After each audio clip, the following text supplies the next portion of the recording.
have so many clients that tell me, Jade, I don't have the energy at night to do anything for myself, or I don't have the time. Make the time, create the energy. When you think about it, you've created the energy for an 8 to almost 10 to 12 hour day to do work. You've created the energy as a mom to go above and beyond for your kids and do what needs to be done. You've created energy and time to take care of the house, cook dinner, clean, do all of the things. So at the end of the day, when it comes to you, if you're choosing to just get in the bed and go to sleep, what does that say? How does it feel to be in relationship with someone who does the bare minimum for you or doesn't show up for you at all? We have to start thinking about the relationship with ourselves almost like the relationship we have with other people. Hi ladies, welcome back to my channel. If you are new here, my name is Jade and I'm a woman in my 30s that has a toddler and a few businesses, and I do a little bit of everything. I'm also a lifestyle and wellness content creator and influencer.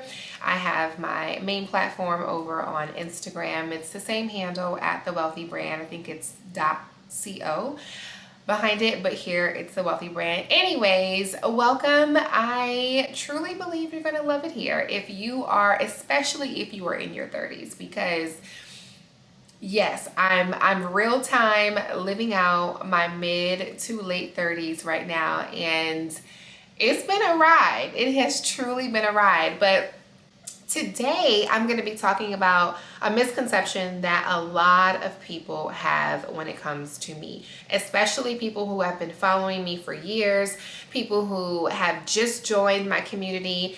And based on my aesthetic, based on the content that I create, everyone just assumes I'm such a calm person. Every DM and message I get, Jade, how do you stay so calm? How are you so? I'm not calm. I am not calm by any means necessary, but that's why I do so much in my routine to help me to be more calm than anxious throughout the day.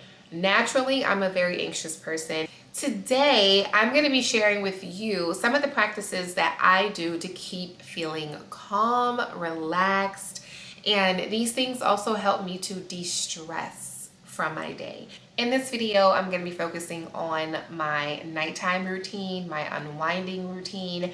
I don't do all of these things every single night, but no matter the day I had, I'm going to do 1 to 2 of these things every single night. And I'm a toddler mom and I have several businesses, so I can heavily relate to not feeling like doing the things at the end of the day. But the mindset shift I've recently had over the last year is that is exactly the reason why I need to be doing these things. Let's get into all of the things that I love to do to help me stay calm, relaxed, and de-stress at the end of the night. This is the buffer between ending my day as a businesswoman and a mom and entering into my self-care, my feminine, my woman bubble, okay? I always like to recommend to my clients that you create a buffer, because when you don't have a buffer, you take work and you take all the things with you into the shower and into all the self-care things that you're going to try and do for yourself.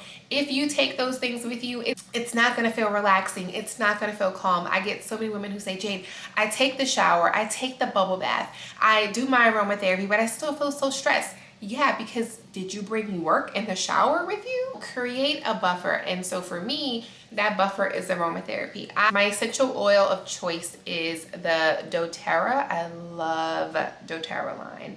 Their oils are just top tier to me. It's just top tier, nothing like it. And I used to diffuse my oils all the time, but then I got away from it because I think I may have ran out of oil or something, and then I would light candles at night. Since I became a mom, don't like to burn candles at night because I just don't want to ever forget that I have a candle burning. And it just is a safety thing for me, because sometimes, y'all, doing all of this, I get so relaxed, I doze off. So the safer option for me is to diffuse oils. I have the Vitruvi, I think that's how you say it, Vitruvi diffuser. And y'all, if you look at it, it done been through the wire, okay? My son probably took it, colored on it. I mean, she's dirty. She's It's time for a new one. It's definitely time for a new one. It drop about, I don't know, 6 to 8 drops of lavender, and I just diffuse it. I turn it on and then I start doing what I have to do, like shower, skincare, read, all of the things. So this is number 1. Next up are shower steamers. Love my shower steamers. This is what got me through like the early stages of postpartum, like when I could not do much of anything because my son was newborn and I was going through the trenches. This literally takes no energy or time to do. Like literally as I'm grabbing my towel for the shower, I will grab one of these. At the time, I just grabbed it out of the bag it came in, but I upgraded to this really pretty jar that I got from Home Goods. And this is just something that I did to romanticize the evening because, yeah, sure, I can go under the counter and grab the bag of shower steamers, but there's something that makes me feel so elevated, luxurious, cared for, main character energy when I open this really pretty container to grab one of my shower steamers. Actually reminds me to grab it because it's a pretty jar sitting on my bathroom counter and I just can't miss it. So I don't know, it's just a part of the routine. Just going in, I have my music playing, I'm in my robe, I open up the jar and I just grab a shower steamer. Like this is what I'm talking about. Very low lift self-care at night, okay? You do not have to have a full hour routine to make yourself feel good at night and to pour back into yourself. To me, this is romanticizing my evening, and it's important to romanticize your evening because like exhausted at the end of the night. So I only want to look at things, touch things, be a part of things that elevate my experience, that make me feel eager to want to participate. So I'm like, okay, like I feel like the main character of a movie, okay? My son has those funny acting nights where he's not truly sleeping through the night, and I know I'm probably gonna have to get up and tend to him. Sometimes I only have time for my shower, so I make the most of it, and this is what I mean. It takes nothing to grab a shower steamer. Even if your shower is not the full amount of time you normally take one, sometimes I'm in the shower for 5 to 6 minutes, and this being in the shower just elevates my whole experience. When I get out, the whole bathroom smells like lavender. Also, my diffuser is still diffusing and I just feel like I'm in a spa. Lavender promotes relaxation, so you might just think, oh, it's a shower steamer. No, when that lavender is diffusing in my diffuser and I have this in there, girl, my eyes be it literally is so relaxing. So it's not just an aesthetic, it's not just a surface level self-care thing. After I'm out of the shower and I moisturize, I do my skincare, all of the things, I head over to the kitchen and I go for my magnesium. Right now, my 2 that I rotate between are Thorn and Mega Food. This one is a powder and this one is a gummy. It just depends on my mood, but these 2, Thorn, this is the Magnesium by Glycinate. Glycinate is the form of magnesium that supports rest and relaxation, but this one is by Glycinate, so it actually has way more of the glycinate power or effectiveness in it. It also helps when I've been working out and my muscles are sore and I'm just feeling tense in the shoulders. There's been days where I've had a tension headache and I will come home at the end of the night and grab my magnesium and I can immediately notice a difference by the time I'm in the bed. It's just really good overall for promoting rest, relaxation. If I don't do anything, I will take a lavender shower, even if it is 4 or 5 minutes, and I will go get some magnesium and crash, okay? At minimum, shower steamers and magnesiums. So while I'm still in the kitchen, I will grab for some tea. I usually grab for Cup of Calm or chamomile. Or sometimes I will go to the farmer's market and get fresh loose tea. At this point, you should be good, sleepy, relaxed, and feeling restored. There are things left, and at this point, the order does matter. So if I'm feeling like, okay, my son is down, he's sleeping, he's snoring, he's out, and I'm feeling like I can still go a little bit longer in my nighttime unwinding routine, I will pull out my journal. I like to write and dump everything that is on my mind. I like to dump any of my thoughts, my worries, my concerns, the things that I'm overthinking about. The reason why I like to do this is because we try to store so much in our brains, and we think we can, and we think we're good, okay, by just going throughout the day. But I've noticed that stress hits you the most when you don't write things down, when you depend solely on your brain. Having to remember everything, and that can feel exhausting. Our brains need safety. That's why we overthink. That's why we replay events over and over again. That's why we're thinking a day in advance, sometimes a week or even a month in advance. We're thinking ahead all of the time because our brain constantly needs safety. So what I like to do is give my brain safety so it can calm down, okay? That is writing everything down. So if I have a trip coming up, if I have a business launch coming up, or even if I'm taking on new clients and I have to-dos, or I have campaigns coming up, things that are just spiraling through my mind, I will write everything down. After I do my brain dump, is what I call it, I like to do an end of the day check-in. My end of the day check-in only consists of things that went right in the day, things that I did accomplish, things that I am proud of myself for. I don't ever go into, I didn't get to that, I wasn't good at this, I didn't have time for that, because we're going to sleep. So what can we do about those things right now? So that makes absolutely no sense for us to brain dump and then go into what we didn't get to, what we didn't accomplish, what we're not good at, because now our brain is going into reaction mode. We cannot react to anything because we are getting into bed. Only focus on what went well, what worked during the day, what did I get to accomplish, and what am I proud of myself for? And those are the only things that I write down. The next morning is when I go to, okay, what I didn't get done yesterday was XYZ, and now I'm in execution mode. I put my energy on all the things that didn't go right or things that I did not check off on my to-do list. My brain will get wired before going to bed, and that's part of the issue with the overthinking at night and not being able to shut your brain off. When you journal or write at night, I highly recommend only writing the things that went well, things that worked, things you did accomplish, because you're going to bed feeling soothed, accomplished, and productive, okay? So after I journal and I basically just dumped all of that out, I like to do some body work. And what that consists of is more magnesium, but magnesium to put on my body, and then my Theragun. I love this magnesium spray by Aloe. All I do is just spray it on usually my neck where I have the most tension, sometimes like on my legs if I've been working out.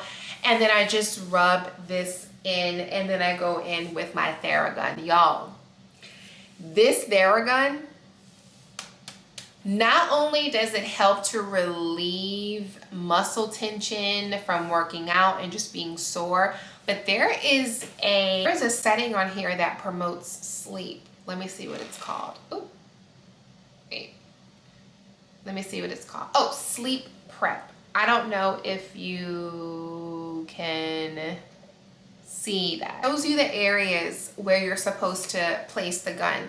So it's on the bottoms of your feet. It's also on your thigh. I don't do this every night, but I do it most nights. And the nights that I do it, I notice a significant difference in the way that I sleep. So after I use this, the final thing I do with my body is my acupressure mat. If you follow me on Instagram, you have actually probably seen this teal color one. I've had, and this is from Pranamat. I've had this one for almost 5 years now, or maybe more than 5 years. This one, this one is lived in, okay? Lived in. I've used this bad boy so much that the spikes are not as spiky as they once were. Now it does still get the job done, but the spikes are not what they used to be. They're not fresh spikes. My friends over at Finery, one of my favorite perfumes, by the way, gifted me this match for my birthday this year. And this is Shakti. I'm probably saying it wrong. Shakti. The spikes on this one are fresh, okay? So I've been using her at night now in place of my prana mat. I'm still gonna keep my prana mat, but I've been using this at night. Now listen, if you've never used an acupressure mat before, this is going to feel very uncomfortable. It is going to probably hurt to some people, but you have to trust the process, because I promise you it gets better. It's not going to make you bleed or go into your skin or anything, but what I do is I lay it on the floor. Sometimes I lay it on my bed, but at this point in my life, I've used it so much, the spikes do not bother me. So if you place it on the bed, you're probably not going to get as much pressure, but if you place it on the floor and lay on it, you're gonna get like the most pressure. So I lay on this for about 25-30 minutes. If I really have time, about 20 to 25 minutes. If I don't have time, then I'm only doing like a 10 to 12 minute session. That's still really good. When you lay on it, it's gonna be uncomfortable slash, I don't want to say painful, because it's not painful. It's just uncomfortable. You're going to experience discomfort for about the first 5 minutes. If you've never done it before, maybe a little bit past 5 minutes. But once you get to 10 or a little bit over 10 minutes, your whole body is going to feel warm. It's going to feel like a massage all over your body. And I immediately feel like this release of tension and pressure in my shoulders, in my body, in my legs, everywhere. This acupressure mat, along with my Theragun. For the final thing in my routine, I pick up a book and I read at least 5 to 10 pages. Right now, my go-to is this book by Nicola Jane Hobbs called The Relaxed Woman. If you follow me on Instagram, you've heard me talk about this a lot. This book is so good. And then Brianna Weiss, my girl. I absolutely love this one. I have a couple of her other books, but right now this is what I grabbed for. And because this is just like broken down into like little sections, so it's easy to just pick one section and read that and then go to sleep.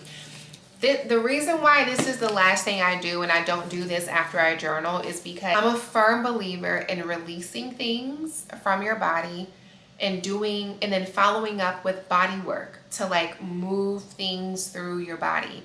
Emotions are stored in the body. We can journal and we can talk about our feelings, but we also have to do the body work.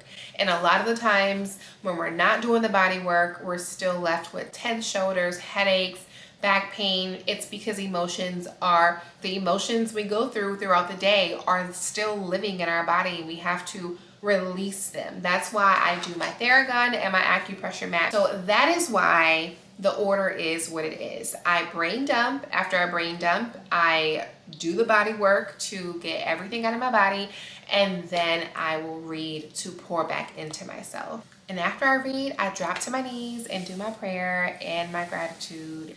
I give thanks, I have gratitude. And y'all, when you end the night intentionally like this, you're setting yourself up to have an amazing next day.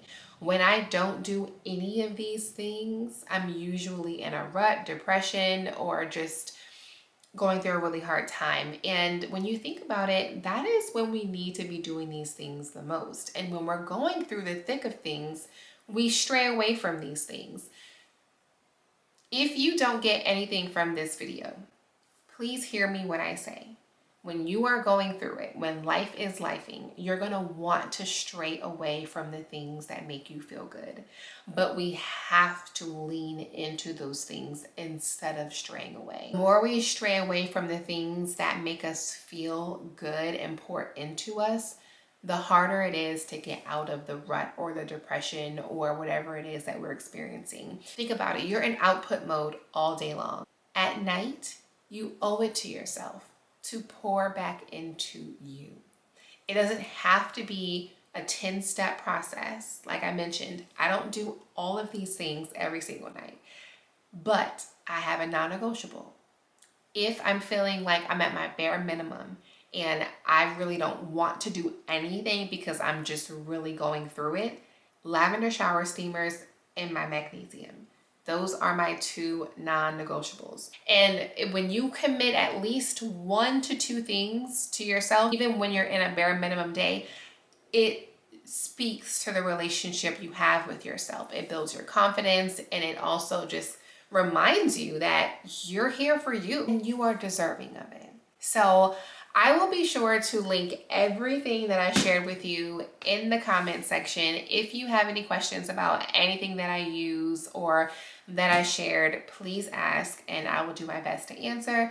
But yeah, it doesn't have to be my routine, but try to stick with at least 1 to 2 things that you do bare minimum, non-negotiable. Let me know if you want me to break down my morning routine and things that I like to do in the mornings to set myself up for success.